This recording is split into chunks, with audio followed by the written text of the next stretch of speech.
Good morning. Good morning, everyone. Good morning. Well, welcome. My name is Deb Eisenberg. I'm a professor here at the University of Maryland Carey School of Law and faculty director of our Center for Dispute Resolution. And we are so thrilled and honored to be hosting this event to discuss the Maryland Judiciary's ADR research, which, as you probably know, is pretty groundbreaking. It's one of the most groundbreaking ADR studies to date. And so today we're going to dig into what was done for the research and what was found. You're in for a very exciting day. So this morning you're going to get a general overview of the study, what was done, what was found, and then this afternoon there's a morning session and then an afternoon concurrent session where you can choose the session you want to go to dig deeper into a particular aspect of the study. So enjoy that. Now, before we get started, a few logistics. So the breaks, we do have breaks listed in the agenda. They will be back in the Krongard room. There will be some refreshments in there during the breaks for you. So Krongard, if you weren't in there for breakfast, is right down that main hallway to the left, and restrooms are directly across from the Krongard to the right. I'm supposed to remind you that there's no, this is our beautiful ceremonial courtroom. Unfortunately, we cannot bring food in here. So other than water, please honor that. If you have food you need to finish up, please feel free to go out into the atrium. Also, this symposium is being recorded for the judiciary, so if you are speaking, we ask that you speak into a microphone to pick up the sound quality, and just be mindful of that. If you have a question from the audience, when we get to questions and answers, there is a microphone that we can pass around, so we ask that you wait for the microphone before you speak. And the sessions in the other rooms are also being recorded through classroom technology. Okay. Also, before we get started, I want to recognize Stacy Smith in the back, who is the Director of Special Projects at our Center for Dispute Resolution. Let's give her a big round of applause. Stacy worked tirelessly to help put this event on, and those of you who have planned events like this know that there's a lot that goes on behind the scenes to make this happen. So thank you, Stacy. We are forever in your debt. And Stacy also worked with a team at Macro, and want to recognize Macro as well for allowing us the opportunity to host the event and also working in partnership with us to bring it to you. So of course, Jonathan Rosenthal, Macro's Executive Director, Alan Weiner, Nick White, and Emmett Ward, who I believe is at the registration table. So big round of applause for Macro. All right, so we have some very special people to come and have welcoming remarks to kind of put this in context for you as we get into the day. And I first want to introduce Judge Morrissey. He is the Chief Judge of the District Court of Maryland. He has been a real leader on court innovation and modernization. He is a big proponent of alternative dispute resolution in the district court. And in fact, before he became a judge, he was an ADR practitioner in the district court. He was a settlements conference attorney in the district court, and he's also a trained mediator. So he comes at this with a lot of perspective, not just as a judge, but as a practitioner as well. So I want to welcome Judge Morrissey.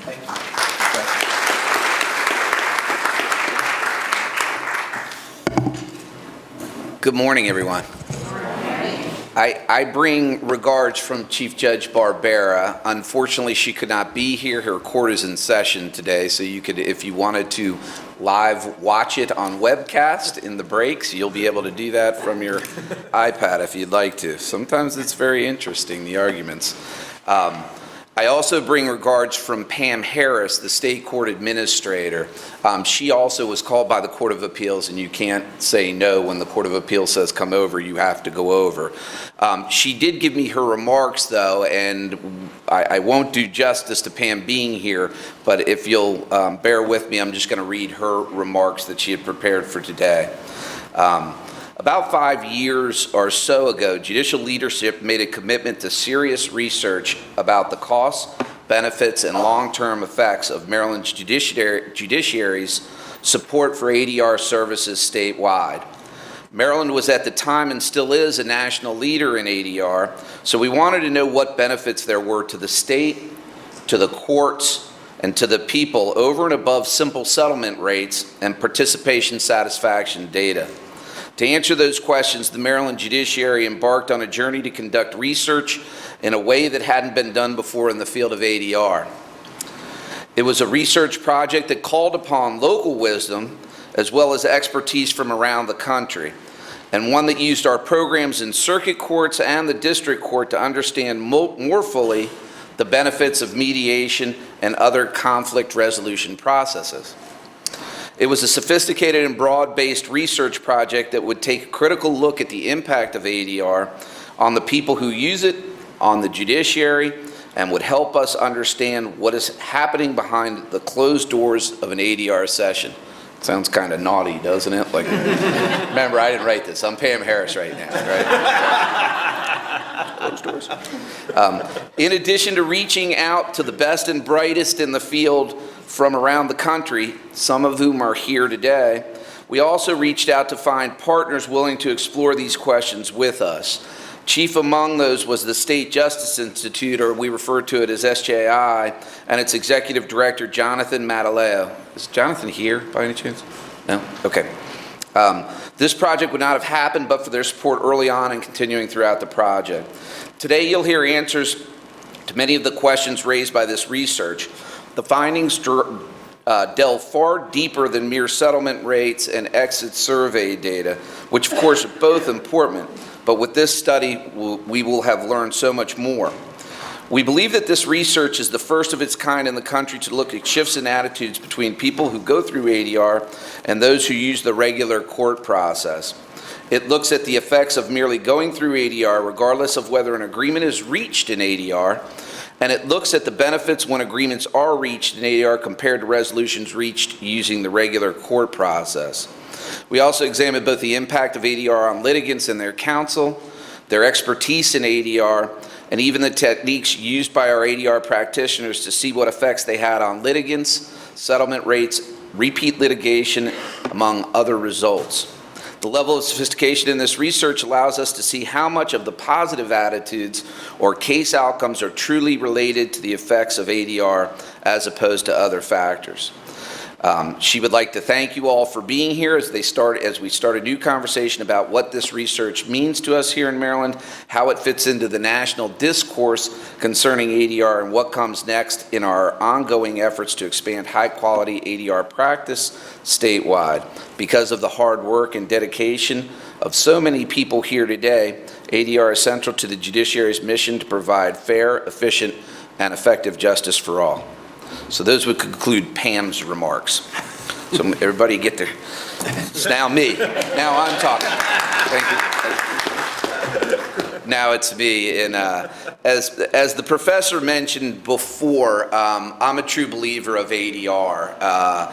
As an attorney, I was an attorney for 17 years before I became a judge. Out in Prince George's County was my home base. I was trained by the what became Macro, I believe, in a 40-hour mediation program.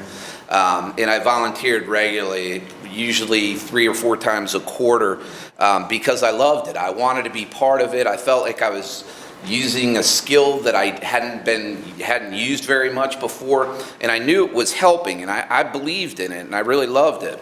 And as a judge in Prince George's County, after several years, I became the civil coordinating judge in Prince George's County, very large court system. And I was placed in charge of the ADR in the program, the same-day mediation program that was run there. And both as a judge and as the director of that program in Prince George's County, I could clearly see the benefits. You know, as a judge, if it's one less case that I have to do, that doesn't sound like very much, but if I have 10 trials going that day and one of them drops off because the mediation was successful, I've just picked up an hour's worth of court time and I can get to that next case in the docket. So then I find, now as the chief judge, I work with Maureen Dennehan as the head of our ADR program in the district court, and I now have the ability to review this ADR program across the entire state, right? Not just limited to one county.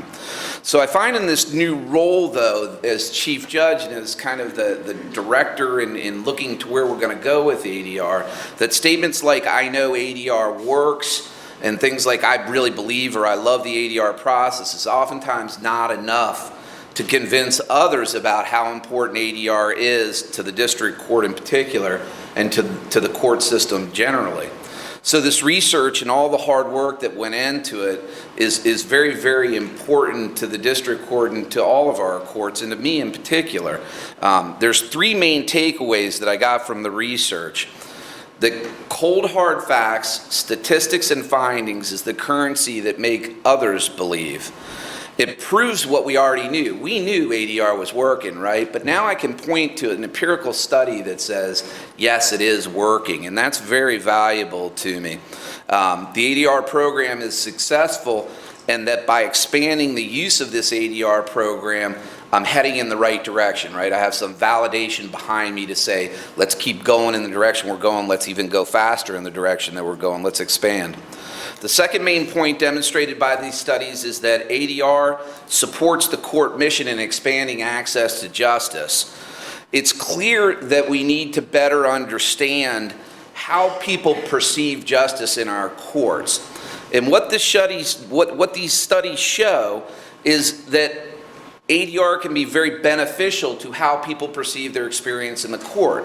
I'm a firm believer that it starts outside the courthouse when they first walk through the metal detectors. If someone yells at them to get their keys out of their pocket, they're going to start to develop a negative inference. No one likes to go to court, right? Although I'll tell you a story. I was in Charles County yesterday, 2 days ago, and I saw this nice young couple walking out of the circuit court, and they were happy and holding hands and smiling and kissing. I looked, they have a document like this, and it was very clear to me that they had just gotten their marriage license. But absent that and adoptions, right, it's not a good day to go to court. Usually nothing's going to go. So I kind of view this type of tool as an additional case management that helps me and guides me to provide better service to our users, right, which is the mission of the court. And then finally, the studies demonstrate quite clearly that ADR is cost effective. One of the findings indicates that those who are successful in resolving their issue through ADR are significantly less likely to have to return to court to enforce that settlement or that judgment. So I've worked with and traveled with Dr. Lorig. I'm not going to, Charkoudian, it's right, it's Charkoudian. I just go with Lorig. Much easier for Dr. Lorig to say Dr. Lorig. So if it's okay with you, I'm going to refer to you as Dr. Lorig. We traveled to Seattle together to attend an ADR conference, and we went over all this research, and she's been very helpful to making me understand what retrograde analysis, now I'm sorry, I don't even know what this is. I used to know that. I think I took a class like that in college, but it's kind of been pushed out of the brain. So we talked about it, and I suggested to Dr. Lorig that we should associate a number with all this, right? I want to see what a number is. And I kind of suggested to her, does it save a lot of money or a little money, or does it save like $15 million a year for the court system? She kind of explained to me that it's kind of difficult to do that. It's probably incapable of actually putting a dollar figure to this.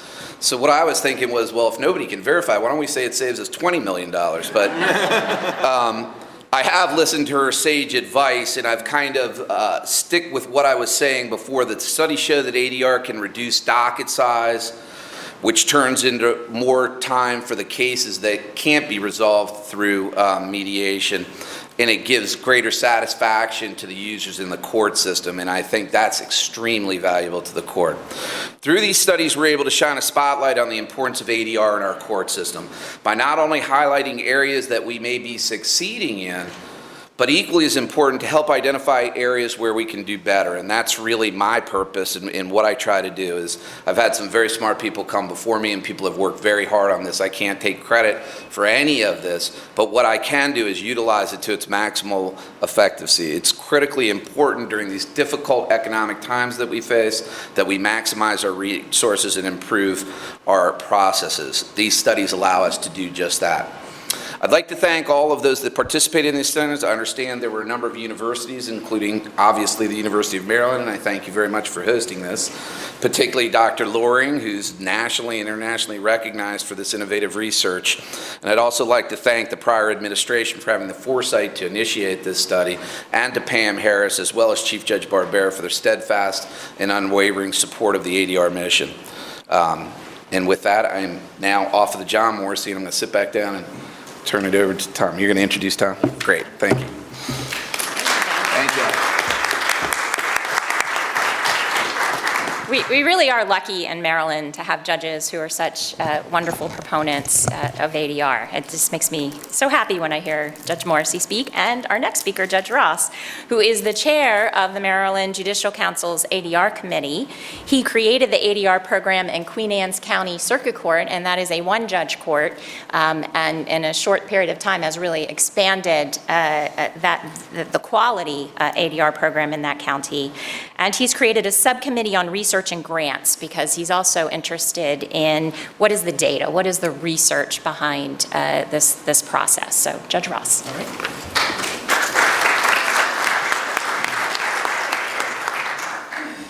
Thank you. Bear with me just a second. Morning, class. I've always wanted to do that. I've never been a teacher. Always wanted to do that. I've always been very impressed by teachers, actually. The first question I have is, how many of you were here on November 15th, 2010?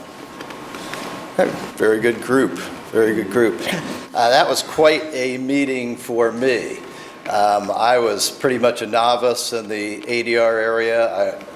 I've been the judge in Circuit Court for Queen Anne's County since January 2004, and one of my goals from the day that I got there was to get an ADR program, because in 22 years practicing law, I found that ADR was the way to go. I didn't need the research to know that you could resolve a lot of disputes through ADR or mediation, any type of ADR.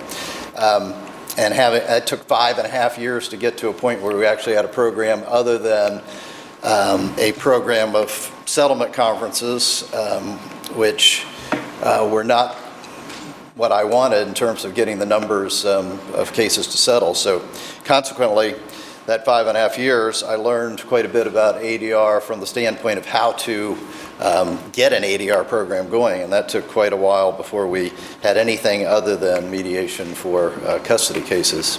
So we began our civil non-domestic mediation in July 1st of 2009, and been going well since. And this meeting that we had November 15th, 2010, made me realize a number of things. Number one, we had many, many people from all over the country that were experts in the field of ADR and spoke way above where I was in terms of that type of research.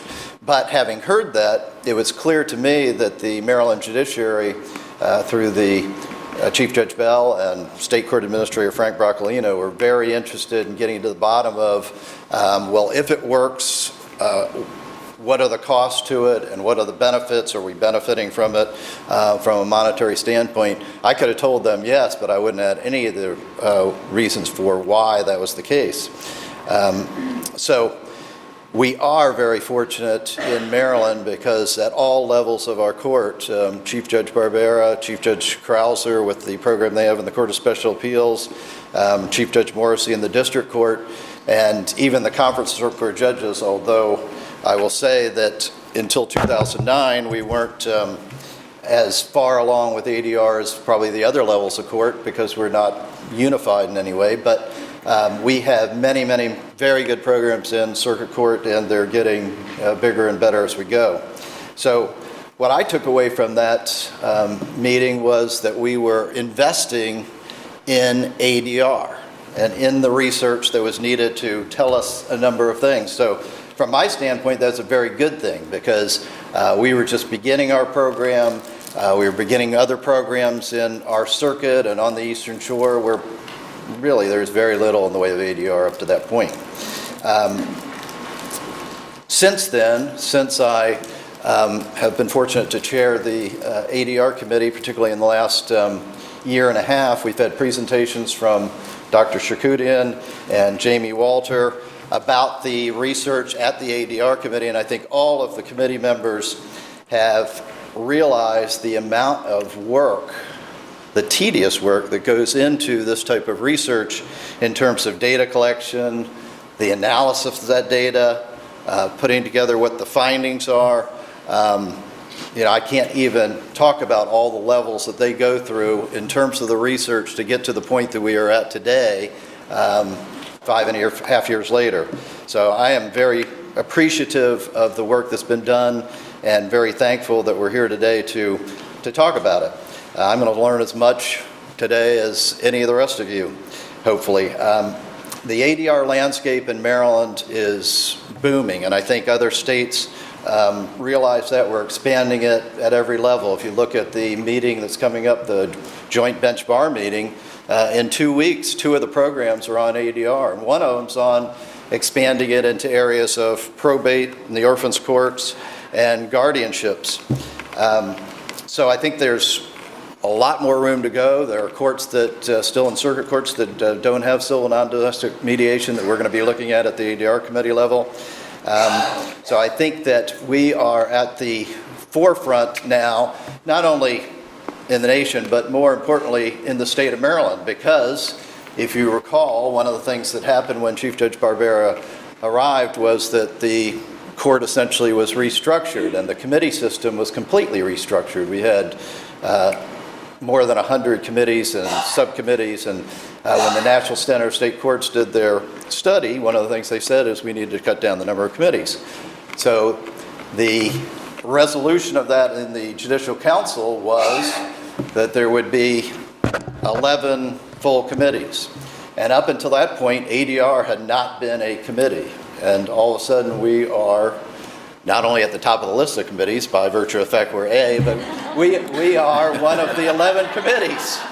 So I think that is very, very significant. And so we have an extremely good district court ADR subcommittee, which Judge Barry Williams is now chair of, and Dorothy Wilson for years was chair of and did phenomenal work there. And we have Chief Judge Krauser is on the committee now, and the program of the Court of Special Appeals. Malo Ortiz is here and is the executive director of that, and that program runs very, very well. But there are things to learn at every levels of the court in terms of what ADR is doing for Maryland, and it's doing a lot of very good things, and I think there's a lot for the ADR committee to look at. We've done a lot of work in the past year and a half, and I look forward to being involved in continuing work in that regard. But for today, I think we had the opportunity to learn from the researchers and learn about the research, and then we have the potential to discuss what that research tells us and how we can better serve the people of the state of Maryland through our ADR processes. So I'm looking forward to it. Thank you all for being here.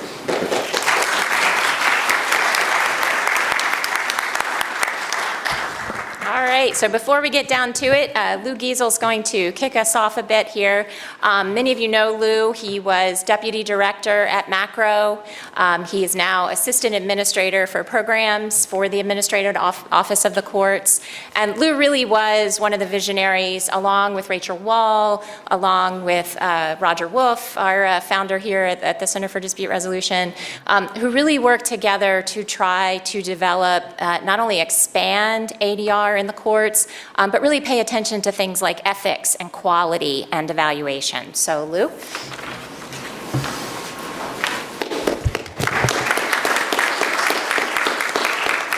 Thank you for that. Good morning. My role is to be very brief and to see whether there's anything left to be said. And I'm not sure that there really is. It's hard to follow such wisdom and such great remarks. I am moved by this day and where we've come since that November day that you mentioned, Judge Ross. We can look around the room and we can see some familiar faces, and it's wonderful to be at this place. So I wanted to just make 3 quick points, and then I think my role is to say a few words about the next panel, and they'll come up and take over. So the first is that there are rock stars among us. Just look around the room and you will see other rock stars in the ADR world or in the judicial world. You'll see them. They're here. I'm so tempted to try and name names. I could go around the room and name names with the rock stars from the ADR world as well as from the judiciary. We have leaders from the bench. We have some wonderful folks who are here together. And years ago we were at an event and a guy from Harvard said, you know, the people from Maryland are the rock stars of the ADR world. And I hope I'm not offending the national audience who's here today by sharing that, but I do share that quite frequently. We were quite proud of that, and we feel like we have accomplished a great deal, and that what we do in Maryland does have benefits for the rest of the country, and at the same time, we have learned a lot from the national leaders around the country who started before us, and again, some of those folks who are here with us today. The second is that I hope that today's event will usher in, to some degree, a new era with regard to ADR research. Over the years that I've been in this field, I've heard a lot of people talk about the need for more and better data and more and better research. Early on, I heard someone who might possibly be in this room, speaking at a conference, who said, you know, we need to get away from studies of ADR that are just about trying to figure out whether it saves money. Studies that are just trying to figure out whether it takes enough cases off the docket. The research is mixed. Mostly, yes, it takes cases off the docket, and mostly it saves money. But there's so much more that we could study. Too often we've only looked at participant satisfaction data, and it turns out people are satisfied with all kinds of things. Good practice, bad practice. People love getting some additional attention. People love that someone will listen to them during their conflict. So we needed to get past that. And today, we are among a very small group of folks who have some of that research, who have controlled studies, who have direct observation, who have the ability to really look inside that black box or that closed door and say, what's going on in this room and how is it that we can make it better? So I hope that this focus on the research is no longer about trying to justify the use of ADR or to prove there's value in our own existence, but to say, how can we do it just that much better? And third, I wanted to, I'm going to steal a line from someone that Judge Scurdy and I saw speak last week. We were at a conference on racial and ethnic fairness in the courts. And one of the speakers said that the difference between a moment and a movement is sacrifice. The difference is sacrifice. And I hope that all of us here are willing to make some sacrifices to do this work better, to do this work more effectively. When we listen to throughout the course of the day, we may hear about certain research findings that affirm what we think we've known all along, but we may hear some things that are fairly new. And those of you in the room have an opportunity to grow your programs and improve your programs, and you might say, you know what, we do need to make a commitment, maybe to doing some things differently. Maybe to retraining some of our mediators, maybe tweaking how our programs go, because ultimately we are part of a philosophy of continued education. None of us is going to wake up tomorrow and say, this is the best mediator I've ever been, and I'm never going to be any better. We can all learn, and we can improve our programs in the same way. And finally, in this light, I want to just reference the fact that we embrace diversity of practice here in our state, that this isn't just about court mediation. This is about all kinds of mediation, and it's not just about mediation. It's about settlement conferences. It's about community conferences. It's about collaborative law. We have a very broad purview of the ADR field that's represented today and represented in that research. So I thank you. Thank you for giving me a minute to just stand up here and pontificate. And now I'm done with that. And I appreciate you all being here, and I'll say just a quick word about our panelists. So our next segment is an overview of the research. We're going to hear from some of the folks who were very deeply involved in conducting the research and designing those studies, and I'll just name them and then we'll all switch places. So Jamie Walter is right over there. Jamie, wave before you come on up.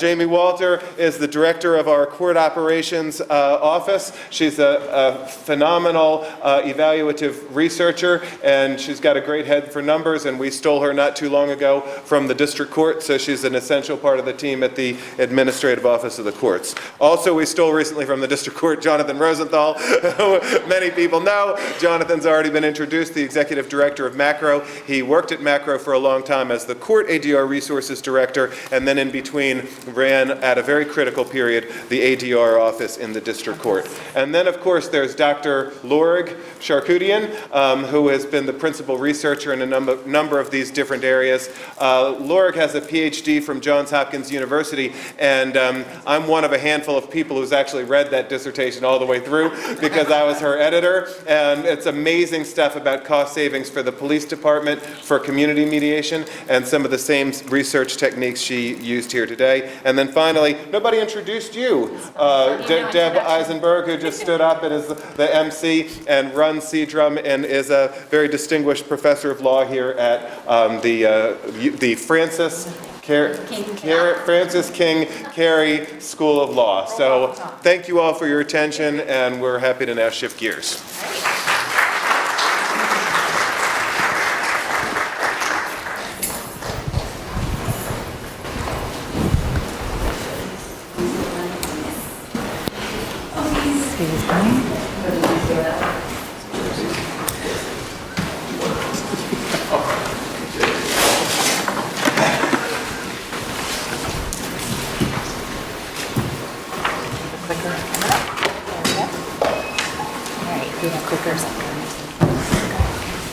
All right.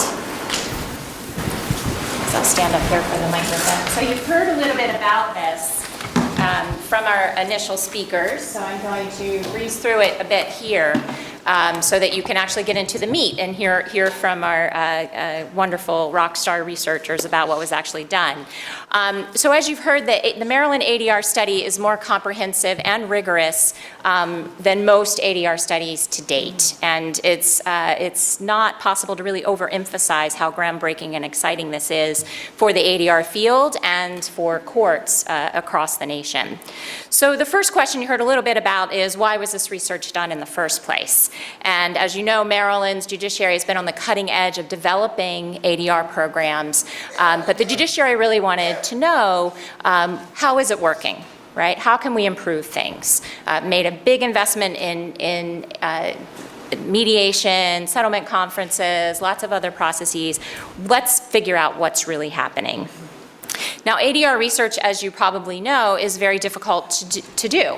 Right? It occurs in private, not in a public courtroom. Sometimes settlements are not available for public consumption, and there was really a lack of comprehensive state-level studies about the costs and benefits of ADR processes in a court. Right? And so Maryland's judiciary is one of the first to do that. And the prior research that did exist really, as you heard, focused on settlement rates and party satisfaction. And a lot of that was sort of after the fact of the session, having evaluations where parties were asked, how satisfied were you with the process? How satisfied were you with the outcome? And what those research findings were initially was that people are very satisfied with this process overall, that the parties and their lawyers generally thought the process was fair and were generally satisfied with the outcome of that process as well. The prior research also showed that cases that go through ADR may result in quicker disposition times, right, through the life of that case, and cost savings for the court and possibly the parties as well. And as you will hear, the Maryland ADR study really digs at a deeper level. And it used rigorous regression analysis, and Dr. Charkoudian will explain what that is for those of you who don't know. And also used, what's missing in a lot of ADR studies, used a comparative trial group in the district court study in particular, to really compare what is the experience for those participants in the trial process versus those who go through an ADR process. So that is very unique and groundbreaking. It also looked not just in the short term, right, from before to immediately after the ADR session, but did a follow-up, 12 months later. How is this agreement holding up? What are the party attitudes about the process they went through a year later, right? And so that is very, very interesting.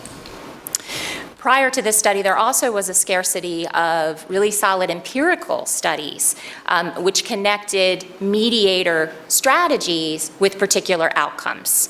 Right, as Lou said, most ADR studies treated mediation as this black box and assumed that all mediators are doing the same thing, right?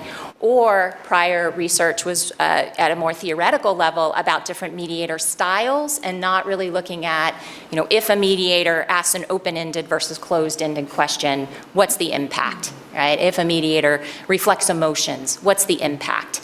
And this research is very exciting because it does dig to that level with this regression analysis to control for other factors. So the study is very broad, and Jamie will describe this a little bit. I'll just say you'll be hearing this afternoon about the ADR landscape, just getting a handle on what is happening in all of Maryland's courts across the state, because we knew some of that but didn't have a comprehensive view of that. So you will hear about that. It also looked at what are the emerging ADR practices in Maryland, such as collaborative law, efficiency and effectiveness, and what are those impact, costs, and benefits. So to tell you about the study, you have two rock star researchers, as Lou said. Let me tell you a little bit more about their background. So Dr. Jamie Walter, as you heard, is Director of Court Operations for the Maryland Administrative Office of the Courts. She oversees the measurement and implementation of best practices in the courts and has presented that research nationally.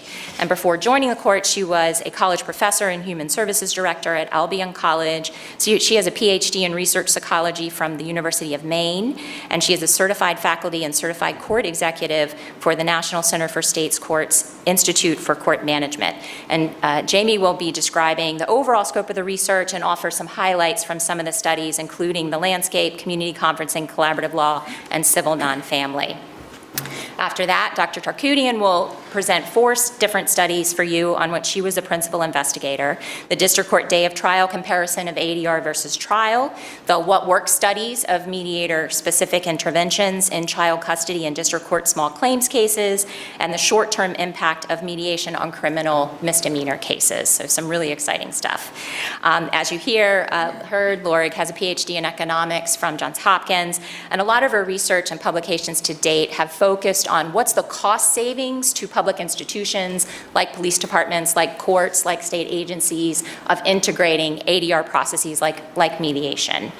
She's also, as you may know, the co-founder and executive director of Community Mediation Maryland, which is just an incredible organization that works at the grassroots doing mediation throughout the state. She has trained hundreds of mediators and has developed a lot of really innovative partnerships with state agencies to bring mediation and other collaborative conflict resolution to their programs. So we'll start with Jamie. Thank you.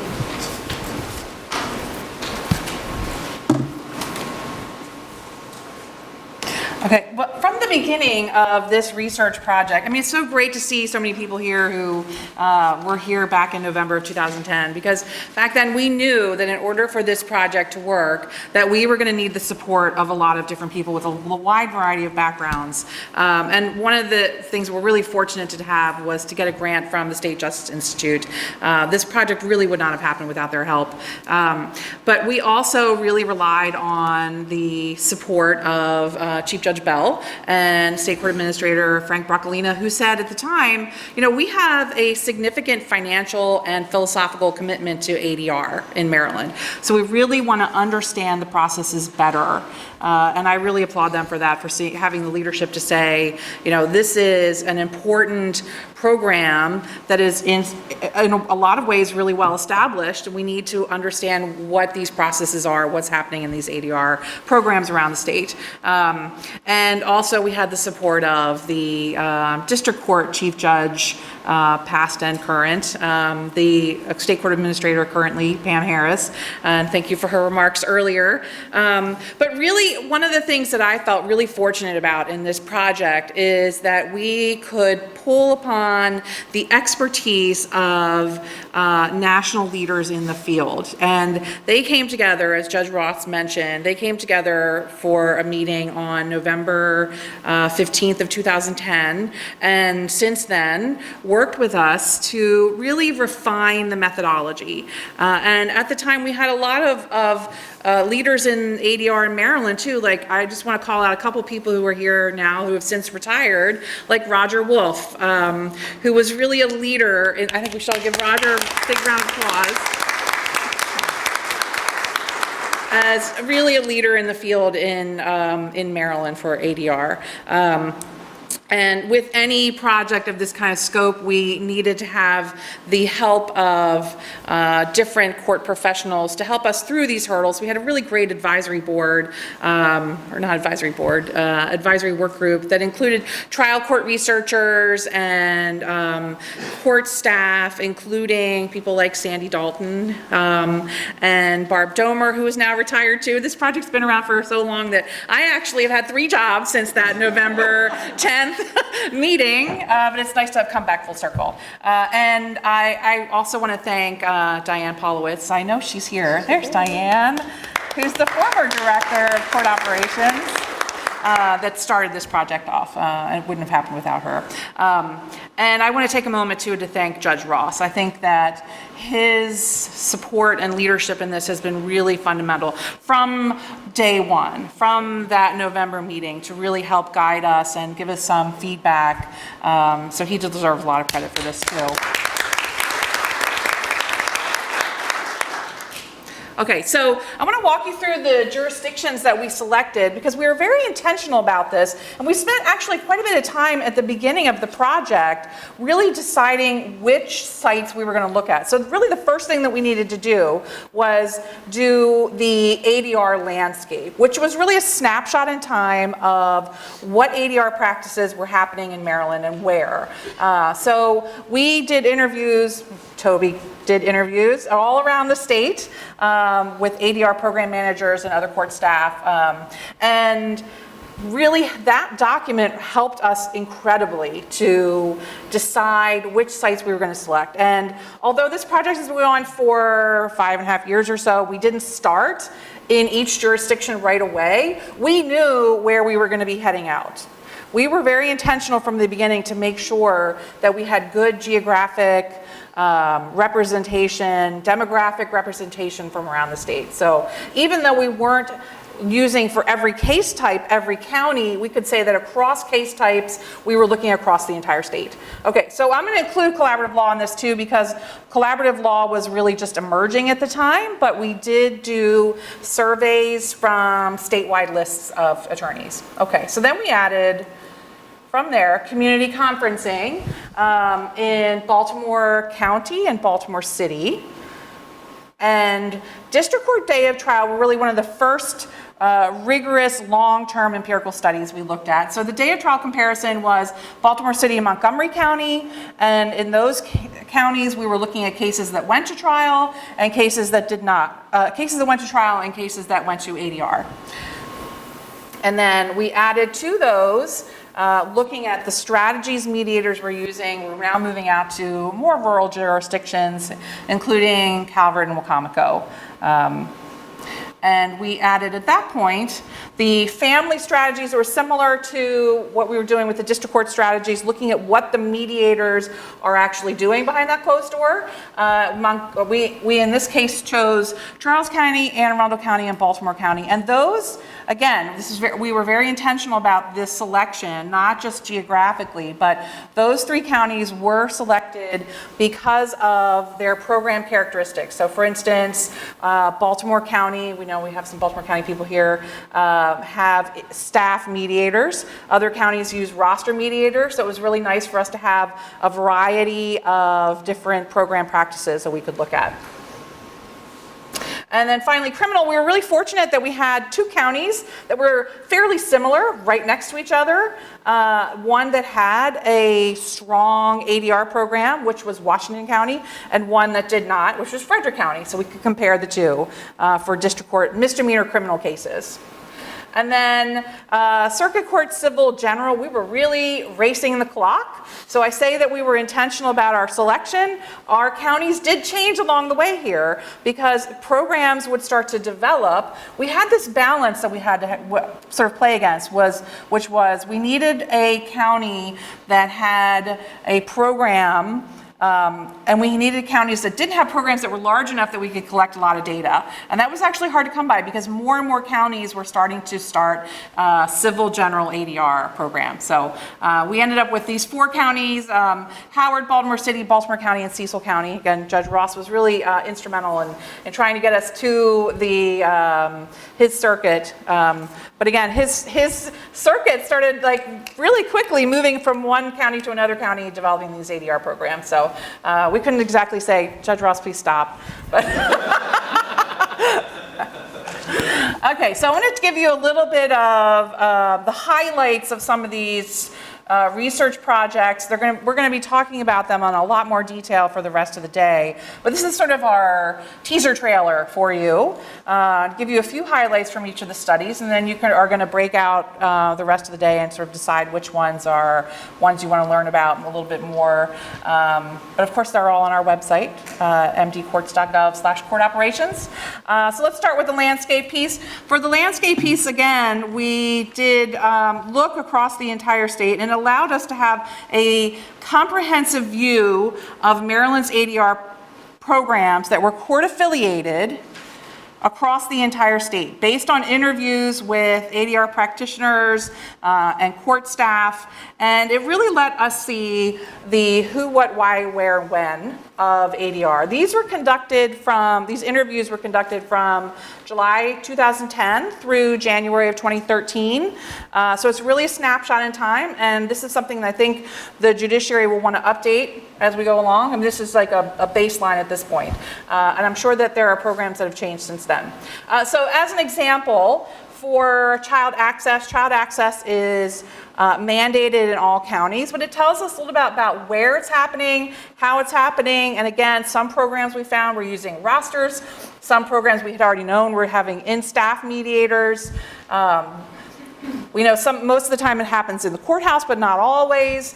And it also allowed us to see what kind of quality assurance measures the courts were using. So we found, for instance, that 7 of the 24 jurisdictions, 29%, were not using any sort of post-mediation evaluation forms or mediator evaluation forms. Okay, in terms of the emerging practices in Maryland, there were 2 programs that we wanted to look at just to get a better sense of what they were doing, how they were operating. One was community conferencing.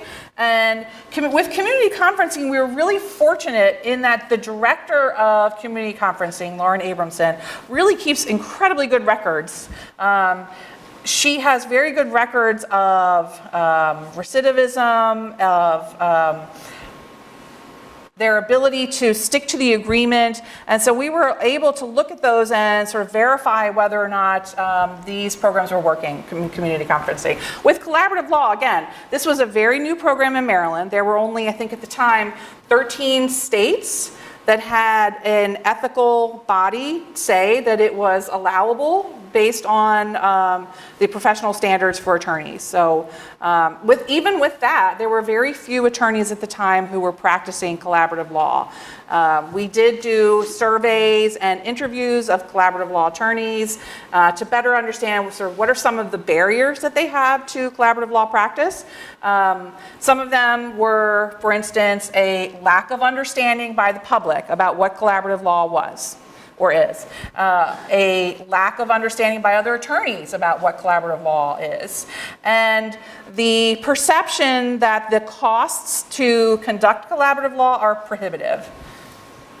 Although in the survey we did find that a lot of them agreed to do pro bono and low bono, so I think there were some really interesting things. And since then, family administration has really done an incredible job of doing collaborative law trainings for hundreds of attorneys, probably more than hundreds at this point. Okay, so that leaves us with our more intensive empirical studies that were really asking 2 broad questions. One is, what is the impact of ADR? And the second is what works in ADR. What works meaning what are the strategies that mediators are using and what are the outcomes based on that. And as you can see, for the impact, we're looking at criminal day of trial in the district court and circuit court civil general cases. And for what works, again, that mediator strategies, we're talking about district court day of trial and circuit court family child access cases. And to talk about criminal day of trial and family, I'm going to hand it over to Lorig. All right.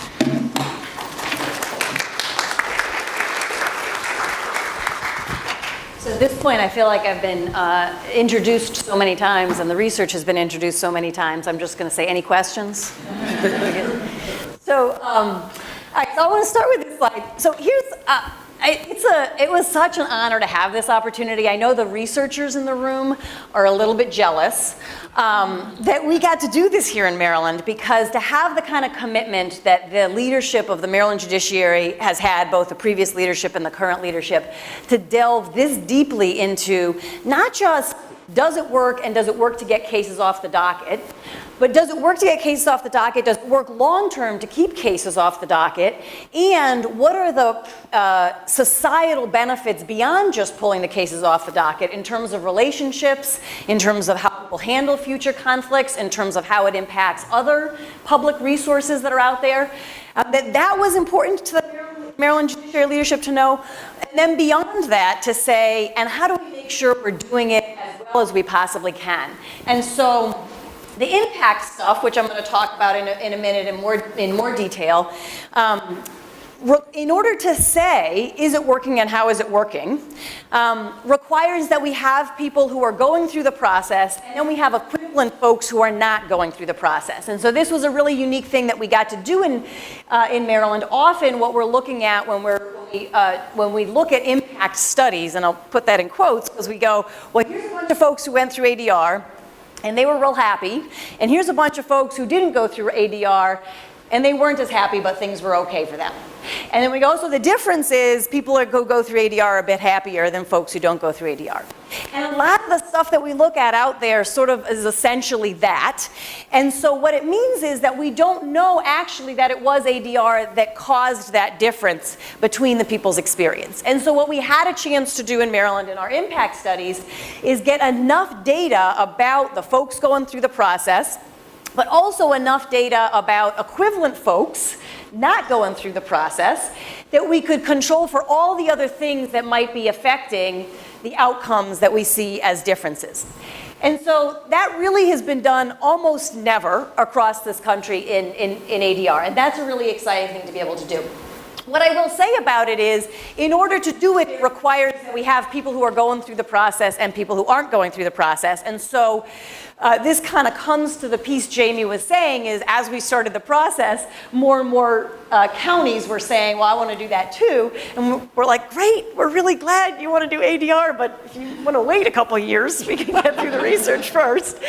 And that's why for the family, in the family research we'll talk about in just a second, we did not do that because in Maryland, all family cases are ordered to ADR with the exception of if there's domestic violence or a few other exceptions. So in the family context, we only did the drilling down to the what works piece of it. We didn't do the what's the impact piece of it. On the what works side of it, Chief, I'm not sure that I'm ever going to be able to think about this again in the same way now that you've offered that the behind the closed doors somehow has some naughty implications. I had never thought that my research was really that exciting, but now it's reaching new levels for me. So in the what works side of things, we were able to do that with the family and with the district court day of trial and really drill down into what's working. And again, in other research that's been done in the field, what's happened is we've asked mediators to say, like, what do you think you did, and what do you think you did that worked? What do you think helped? What do you think made a difference? And of course, even the most self-aware of us, which I'm not claiming to be, even the most self-aware of us aren't really as self-aware as we think we are. And so to just ask, what do you think worked, isn't really going to get us an understanding of what is working, certainly not an objective understanding of what is working. And the most mediators don't also have the ability then to follow people for several months afterwards to find out how effectively it's working. So that's really what we were, those big questions that we were able to ask with this research. And so I want to talk a little bit about how we gathered the data, because this is really remarkable in terms again of the commitment that the Maryland Judiciary has made, and I think it sets a standard, and I'm hopeful that around the country others will really look at, is it possible to replicate this level of data collection. So with everybody, both in the impact research as well as in the what works research, we did surveys with participants before they went into the ADR process, after they went into the ADR process, and then 3 to 6 months later. And in those surveys, we were able to ask the same questions, and so we were able to track over time, not just, so again, most of our post-mediation evaluations will tell us after a mediation, people said they were happy or they weren't, or the mediator listened or they didn't, right? So now what we're able to do with this data is track people's attitudes over time, from before to after, and then to 6 months later, about how they feel about the other person, about how they feel about conflict, about how they feel about this particular conflict, about how empowered they feel, about how helpless and hopeless they feel, about how they feel about the court and whether the court cares about them. So all of those things we're now able to track over time. The other thing that we did were the observations, and if you look around the room, you might see people in that photo in this room, but we'll pretend that it's not a posed photo, that actually was a real life observation that we took. Thank you. Hey, that's Haley right there, by the way. She was a key person in a lot of this data collection process. And so what we were able to observe, now, so later today I'm doing methodology. We were joking about who will actually show up for a research methodology session, but it's going to be really good. And regression analysis has never been so exciting as when we tie it to this. So I'm going to talk a lot more detail about how we did all of these pieces. But I think I want to make sure folks understand this basic thing that we did with the observations and what it really took to make it happen. So we took a lot of theoretical work that had been done on mediation and what do mediators do? What do they think they do? What do they report they do? What do they seem to be doing? What do we teach them to do? And broke it down into 25 different behaviors that a mediator might do in the mediation room. And then we trained researchers to code every time a mediator said something. So in a given sentence, there might be 3 codes, right?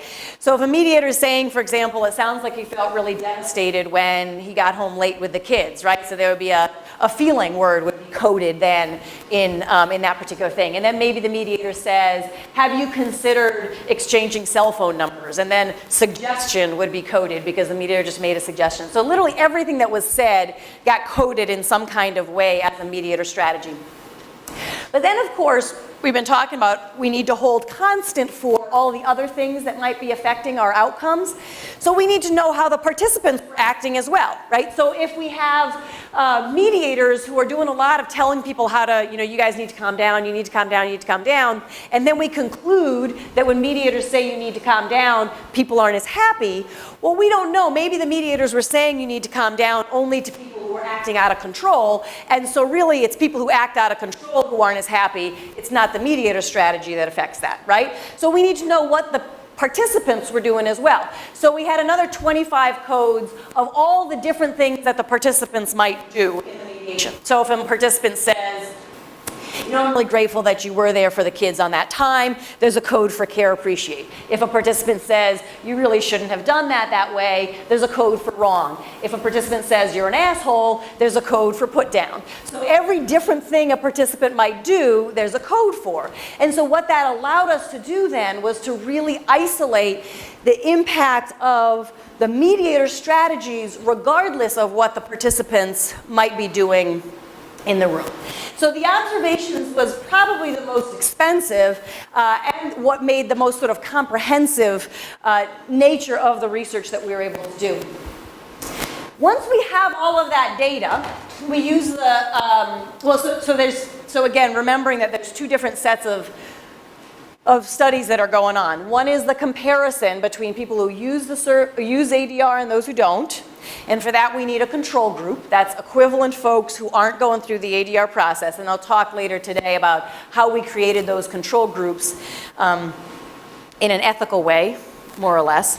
How we created the control groups. And so we're doing that comparison of equivalent sets of people going through ADR, not going through ADR, with a lot of data about them. And then in the efficiency and effectiveness, where we have all the data about what was actually done in the room. For both of those, we use what's called regression analysis. And what that allows us to do is, you're smiling, you just went through it. Do you want to give it to us? Can you do it, like regression analysis on a bumper sticker? So what it basically allows us to do for folks who aren't as familiar or who took the class in college and don't remember, is the technical term for it, by the way, anyone know the technical term? Shove, yes. We take all of the information we have, we shove it into a statistical package, and it spits out for us. When you hold constant for all of these things, this right here is the impact of the ADR process on the outcome you're looking at. Or this right here is the impact of mediators asking open-ended questions on the outcome that you're looking at. Or this right here is the impact of mediators using caucus on the outcome you're looking at. And so what it does is it gives us confidence that the thing that we're finding as our outcome really is tied to the thing we're trying to connect to that outcome, and there's not some other thing that's sort of actually affecting it that we're not controlling for. So we use regression analysis. We follow-up surveys. I talked about those. In addition to the survey research, we had the before, after, 3 months later, and then we did the archival research. So we were looking at actual data from the judiciary to see if people are coming back for, in the case of the day of trial, if people are coming back for any kind of an enforcement action. And in the case of the family court, are they coming back for any kind of contested modification after they get their outcome either from mediation or from the judicial process? Okay, so we'll talk a little bit about family court cases. So in the family court, remember, this is where we only did our efficiency and effectiveness analysis. We had about 25 different mediator strategies. We use factor analysis, which I'm so sorry I can't go into detail on now, but I promise I will in the methodology section later on this morning. My goal is to tease enough people to come to that session. It's 2:05 upstairs, by the way. So what happened? So we do factor analysis, and what factor analysis does is it tells us, also by taking a bunch of the 25 strategies and shoving it into Stata, it tells us which of the strategies tend to be grouped together. So rather than me saying, well, we have 25 strategies, I bet mediators do this and this and this together, the statistical package can actually tell us which ones the mediators use together. So when you're looking at this, you don't want to think about it as a type of mediator. It's not that I do that or you do that. Because I might do reflect and direct, and Jonathan might do elicit and tell. It's just that in general, these groups of strategies tend to be used together, and so it lets us get more efficient in how we do our analysis. So rather than doing coming up with how do each of these 25 things affect outcomes, we can group them and say, so how does this set of strategies affect the outcome? So I don't know how well you can see that with the white from the back, but you have it actually. It's like the first page of. Is that family in the first, or is that? So number 2. You basically have this up here. Tab 2, yeah.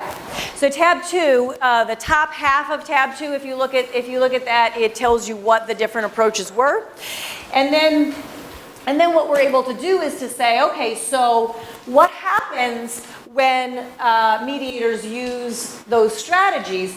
And this is really interesting, and it starts to raise a little bit about why are we doing ADR? So this is a really interesting question to be asking as a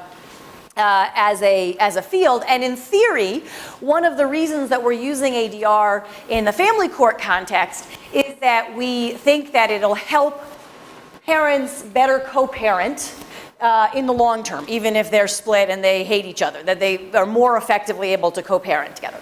So, and so a lot of the questions that we asked were related to that. And what you can see under Reflect, for example, is that the more the mediator reflected, the more the participants were likely to say the other person listened and understood, that they were able to work together more effectively. They were less likely to dismiss the other person's perspective. So there's these things that we think matter to parents' ability to work together long term, and the strategies of Reflect seem to really affect those. But then we also see that the strategies of Reflect by themselves have people less likely to reach an agreement. And so that alone really gives us a little bit of pause and raises some questions for us as a field, like if we have strategies that make parents more able to work together, but maybe alone don't make parents more likely to get an agreement, what should we do with that? But wait, there's more, so don't stop thinking about that yet, because there's more coming. But that by itself, I think, highlights some of the reasons that this research is so important and some of the questions that it can open for us. In the short-term, participants were less likely to say that the mediator listened and respected them when the mediators used directive strategies. And illicit strategies, mediators were more likely to, people were more likely to reach an agreement, say the other person listened and understood, became clear about their desires, the underlying issues came out. And the tell strategies didn't have positive or negative long-term, positive or negative statistically significant impacts. So one of the things that we're able to do when we have when we have variables that have statistically significant impacts, we can say, well, what happens if those get used together? So using interactive variables, we can actually ask the question, well, so illicit has a positive impact on getting an agreement, Reflect had a negative impact on getting an agreement. What happens if they get used together? And what we find is when they get used together, in fact, the net impact is a positive impact on getting an agreement. And so that starts to put together for a program administrator what you might want to look at as your best practices or what skills or strategies you might want to be encouraging mediators to use.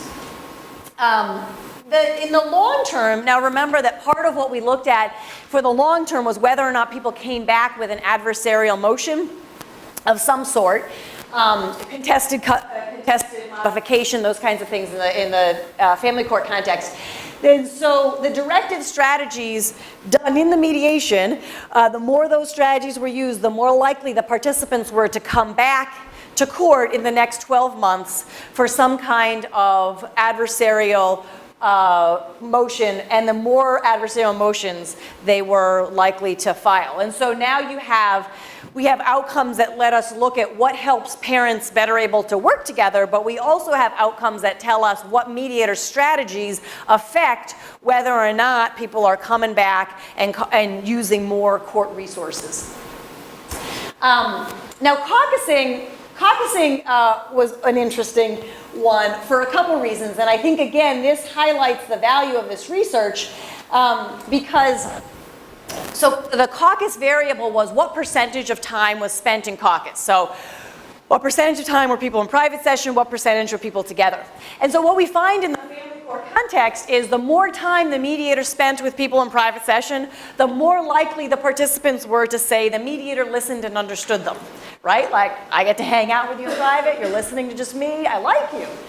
But then the other thing that we find is that they were also more likely to feel more hopeless about the situation after than before. So this is actually measuring, not just asking a question after, but we ask the questions before, right, scale of 1 to 5, and then after, and look at how they change. And they were less likely to believe they can work with the other parent. So they become disempowered with more time in caucus. They become less able to work with the other parent, but they like the mediator. And so that's really important to know, but also it highlights for us the importance of this kind of research because the self-fulfilling sort of impact of this is if a mediator only ever gets post-mediation evaluation forms, they're spending a lot of time in caucus, all the forms are saying, you're great, I liked you, you listened to me, right? You may even go and recommend to your friends that they come to me for a service because I listened to you. So people walk out of the mediation like, I mean, he's such a jerk, nothing could ever work with him, but at least the mediator listens to me, right? And so you don't ever make the connection, unless you're doing this kind of research, you could never make the connection between, yeah, I loved the mediator and I hate the other person more. And this lets us do it, and it also raises this, it challenges us to say, like, how are we using those post-mediation forms? What is it really telling us? So we can talk a lot more about that later. Okay, so that's our family court stuff. Right now, I'm not going into doing, we did the efficiency and effectiveness, sort of what I just walked through on the family court. We did that with day of trial, district court day of trial cases as well, with somewhat similar findings. But I'm not going to go into that in this sort of short overview. One of the next sessions, you got this right in front of you, right? It actually will be here. It's here, but you're all going to be with me in 205, so don't worry about that. So anyways, we go in right, the next session here will go into that in more detail. So I want to talk a little bit about the impact. So when we look at in order to do the impact research for the district court day of trial, we had the cases that were going to ADR and the cases that didn't go to ADR. We actually removed ADR on certain days of the week and spent a lot of time working with clerks and judges to make sure that the cases in the control group matched as closely as possible the cases in the treatment group, the mediated group, the ADR group. So we spent a lot of time making sure the groups were more or less similar. And then we also tracked a lot of data about the participants before, after, and 3 months later, so we could control for the differences between the people who were going through and really isolate the impact of ADR. So in the short term, there are a lot of these things that we value about ADR. Underlying issues come out, issues were resolved, completely resolved. And then what was interesting, we had several different measures of responsibility. Did you take responsibility? Did the other person take responsibility? On a scale of 1 to 5, how responsible do you feel in this situation? And we looked at how that shifted. And it was remarkable how, again, even in a very, the average amount of time in ADR was about an hour for these cases. And consistently, all the responsibility questions came up as statistically significant. And so this idea that when people engage with each other face to face and have to have that conversation and consider how their choices impacted other people, both plaintiffs and defendants kind of shift and increase their sense of responsibility for the situation that they're engaged in. Those all hold true, by the way, regardless of whether there was an agreement in mediation. Then going long-term, we have actually some of those social indicators have long-term indicators as well, where there was a difference between participants who went through ADR and those who didn't. This piece of it, this is Chief Judge Morrissey's favorite slide, I think. This is the one that shows the difference between the predicted probability of coming back to court if your outcome came from a verdict as opposed to if it came from a mediated agreement. So that difference there, that 24%, is time savings, cost savings, 20 million, is that what we figured? Time savings, cost savings. And so whether or not we calculate it financially, this was the conversation we had, at the very least we know that when folks are not coming back to have their agreements enforced, it affects the time standards of how the other cases that can get before a judge in a more timely fashion. So this included coming back to the district court for enforcement, coming back to the Court of Appeals with an appeal, coming back to the circuit court with a garnishment on wages. So this is all the kind of enforcement that folks might do is calculated here. And what's really important about this distinction is that this is not, again, we'll talk about it when you all show up at 2:05, but this is the predicted probability that comes out of the logistical regression analysis. So this is not, we didn't take all the cases that went to mediation, all the cases that went through the court process, what percentage came back, what percentage came back. This is the, after controlling for all the other factors that might affect the difference, narrowing down the impact of the ADR agreement, and then coming up with what the predicted probability is of the difference of coming back. So that difference is one that we can tie to the ADR agreement specifically, not to other factors that might have been different between folks. I do have the what works in ADR. Oh, this is the one slide we kept in here because it's fascinating. So on the what works, we actually found some similar stuff in terms of the caucus. I think we found the caucus results initially. In the family court context, and we thought, well, there you have the long-term relationship, so that sort of makes sense. And a lot of folks thought, well, when we get to the district court day of trial, it's a business relationship, and so probably we're not going to see the same impact of caucus being so negative in that context. But in fact, we do, and in the long term, caucus was actually more time in caucus wasn't just tied to negative emotional ideas of the participants, but was actually tied to an increase in the likelihood that people would return to court for an enforcement action. So there you can see where the mediator's strategies, again, similar to what we saw with the directive strategies in family court, where the strategies the mediators are using can affect the likelihood of folks returning to court for enforcement actions or not. And so it gives us some fuel to use in our trainings to really, from the perspective of the judiciary, interested not only in getting the case off the docket today, but actually keeping it off the docket long term. It gives us information about what kinds of strategies we want to encourage ADR practitioners to use and what kinds of trainings we want to provide to make sure that they have the skill sets to use those. So the district court criminal, this is where Jamie mentioned that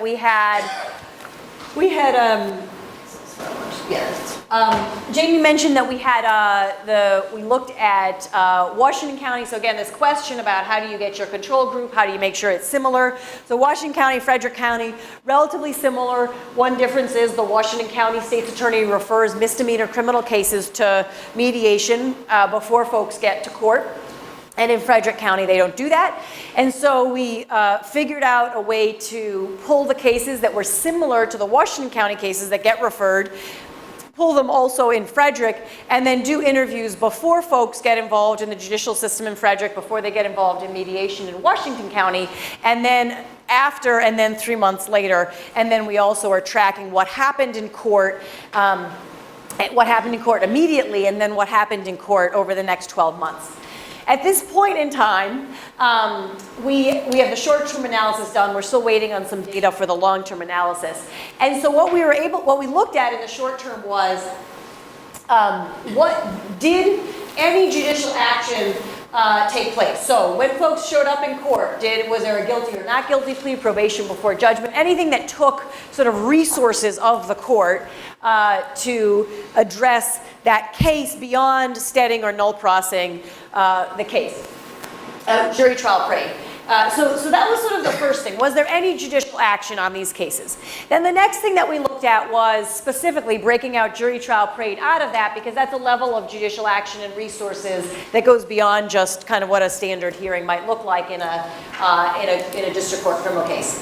Then we looked at, was there supervised probation or jail? Because again, when we're looking at what are the resource costs that come out of these cases, if there's supervised probation, that is DPSCS, the Department of Public Safety costs. If there's jail time, generally it's going to be in a local detention center, but again, it's a whole nother level of cost.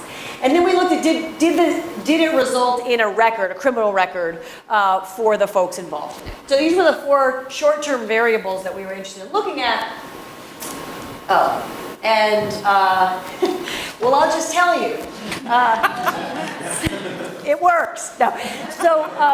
So we actually found. Come to the session and find out. Was that come to the Go to your session? session. Yeah, that one actually is this afternoon. We're gonna do this. We'll talk in more detail about this. So we found that the mediation decreases the predicted probability of the first 3 of those things. So judicial action, jury trial parade, supervised probation, or jail time. And again, what's really important about it is this one, actually, we probably spent more time and more effort on this one than even the other ones. We were more precise in really matching. We used propensity score matching on this one, really making sure that we were sort of comparing apples to apples, which I feel like we did all the way through.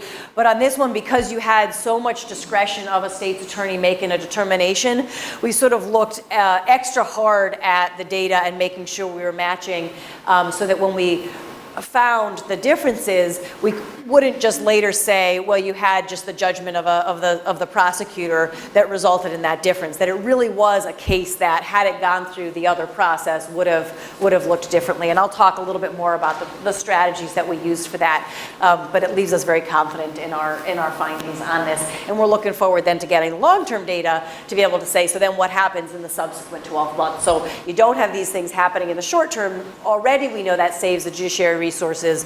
What happens in the next 12 months for the judiciary, as well as for the police. We're also going to look at that. So I think I'm handing it over to you now for the next slide.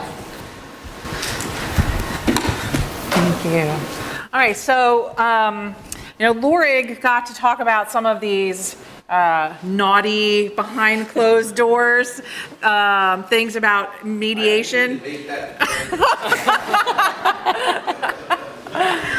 But when we were looking at civil general in the circuit courts, that was something that from the beginning we really thought about doing in circuit court civil general. But the more we thought about it and the more we talked to attorneys, we realized that this was really not going to be possible. So, talking to the attorneys, one of the things they said was, we don't want you to see what's behind the closed door. They didn't want us in there. They said there were confidentiality issues. So we were really barred by the bar, in a sense, in including that in our methodology. That was one of the hurdles. Another one of the hurdles really is that a lot of, in circuit court civil cases, they can be very complex cases. A lot of negotiation happens over the phone. A lot of the negotiations, sometimes the ADR settlement date or the ADR date will change at the last minute. The ADR practitioner will change at the last minute. So there were a lot of logistical challenges with this data collection. So the methodology that we ended up using was comparing cases that went to ADR with cases that did not. And in this case, we couldn't get a good number of cases that were never even assigned to ADR. They were not interested in talking to us at all. And in fact, the participants that we surveyed really didn't reply either. And from our experience, the ones that called us were saying things like, is this a scam? Why are you mailing this to me? And this was at a time when the judiciary was posting a lot of things on our website about be careful of jury scams, be careful of these email scams. So we're thinking that may have had an impact on that. So we don't have a lot from the participants, but we do have feedback from the attorneys at the beginning of the case and then when the case was concluded. What we were able to look at, though, is things like how clients' goals affected the mediation, or how clients' goals affected settlement rates, for instance. And what we found was that cases where the attorneys say that their clients feel that having their voice heard or telling their story is important, were more likely to settle in ADR than those that did not endorse that goal as highly. And another thing that we found that was really, I think, interesting for this is the timing of ADR. So it's blue on blue. I hope you all can see it. You'll have it in your handouts as well. And I think this really gets to this old maxim that court executives talk about or court leadership talks about, which is attorneys settle cases, right? Attorneys settle cases, I may know when they settle cases, when there's a meaningful event, right? And so cases where they attend ADR, whether they're getting a settlement in ADR or not, are settling their cases sooner. Those who are not going to ADR are settling their cases later. And so we can start looking at sort of this, we see as this sort of two groups here of people who are settling earlier and people who are settling later. And we can tell you that looking at their attitudes, there are some pretty interesting attitudinal differences of the attorneys who say, even before we talk to them about this particular case, they're going in saying, I don't like ADR, ADR doesn't work. And then the ones who are saying that they do like ADR, they're the ones who attend ADR. They have a higher opinion of the judiciary, and they have generally a more positive attitude about ADR in general. And we found that those are actually the more experienced older attorneys. So we're going to talk a little bit more about that later, but one of the things that, again, there's our website for mdcourts.gov/court operations where you'll find all this research. I do want to take a minute to thank Haley LaChance, who is sort of the unsung hero of this research project. I haven't mentioned her yet, but I don't think probably most of the people in this room know who she is, but I would say that Lorig and I, and anyone who worked on this project can tell you that this project would not have happened without Haley. She was the real backbone to this.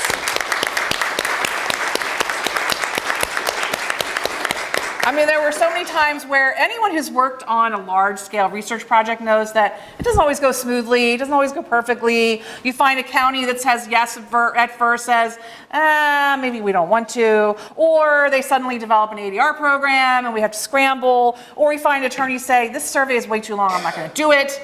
And Haley was there the entire time to keep us on track and thinking through all the different alternatives that we could work with. So we really thank you, Haley. So with that, I'm going to hand it over to Jonathan, who I think is going to talk a little bit about what we're doing this afternoon. Good morning. So I also want to take an opportunity to recognize somebody else who was instrumental in making sure that this project happened, and that's the initial executive director of the Mediation and Conflict Resolution Office, MACRO, and that's Rachel Wall. So, welcome. I had the privilege to work with Rachel and with Lou when they were both running Macro, starting up this project, and it's amazing. Lou talks about the story of the Harvard fellow who called Maryland, the Maryland folks, the rock stars of the ADR world, and that is not to diminish anybody else from around the country, but I was there when that happened, and it did happen. So anyway, so my role on this panel is really not to be a panel member, but to tell you all what the rest of the day, and for those coming back tomorrow, what the rest of the day and a half holds for you. On the inside of your binders, there is an agenda. You can see that this session wrapped up a little bit early, which is great because it was very hard to pull people from the Krongard room into this room to get started because people wanted to socialize and talk about why they were here and all of the other exciting things that were going to happen over the next day and a half. So we have a little bit of an extended break in the morning. The agendas say that the breaks are out here in the atrium, but if you want to head back to the Krongard room, there should be food and beverage there, and please continue to socialize with each other, get to know each other. We have people, as has already been described to you, from the national perspective. We have people from the judiciary, and we have some other folks here. So get to know each other and learn each other's perspectives. You'll want to do that throughout the rest of the day as well. The next sessions will begin at 10:45, so you've got about a half hour for this break, and then at 10:45 we'll want you to be in your rooms so you can start promptly at 10:45, and we'll give you a heads up when it's time to start moving to those rooms. The room locations are listed on the agenda next to the title of the session. Some of the sessions will be here in the moot court room. Some of the sessions will be in room 108, which is on this floor, and straight down the hallway where the Krongard room is, and then other sessions will be in room 205. 205. And that's right upstairs. You can take the elevators or you can take the stairs. If you've got friends that are that you're going to be sitting in room 205 with, some can take the elevators, other can take the stairs. This was ranked as the 17th slowest elevator on the East Coast back in 2014. So you can make it fun and race and see who gets there fast. It is a safe elevator, slow but safe. So choose your sessions wisely. They will start at 10:45. At lunchtime, which will be, so those sessions will run to about 11:55. Lunch will begin at about noon. In Westminster Hall, there are yellow signs that will guide you to Westminster Hall. You'll follow them when you walk out of this room, you would make a right and follow all the way down the hallway, and then there are signs that will take you to Westminster Hall. It is a plated lunch. You'll walk into the hall, and the food will already be at the tables. If you ordered food with special dietary needs, this is an example of one. This is the vegetarian meals. These markers will already be out at the place settings.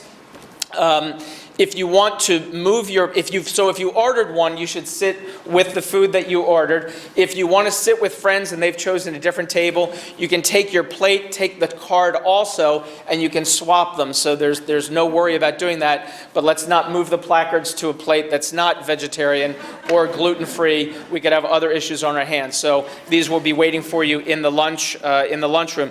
And there will be time to eat, and then we also have a lunchtime panel. The panel will also get a chance to eat, so no worries about that.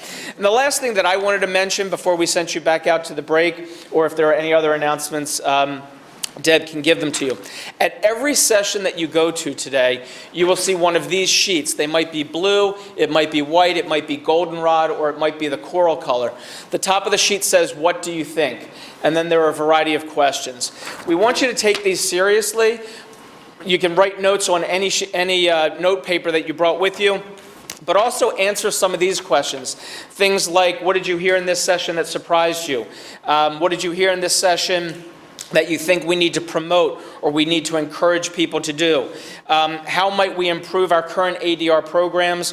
Or what are some of the things that you heard that challenge your understanding?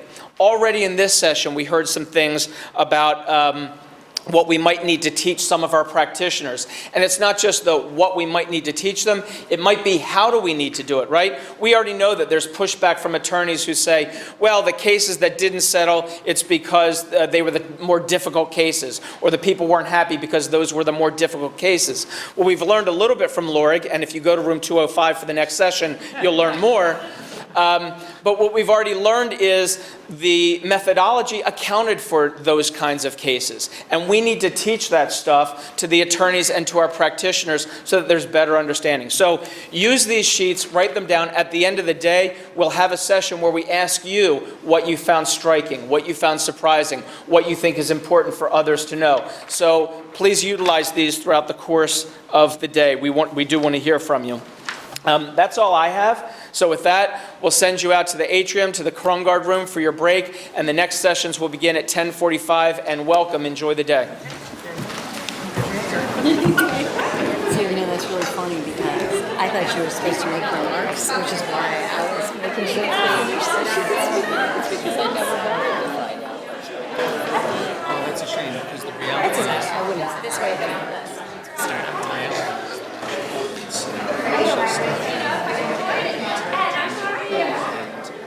See you. Good, good. I haven't seen you in a while. You're busy, huh?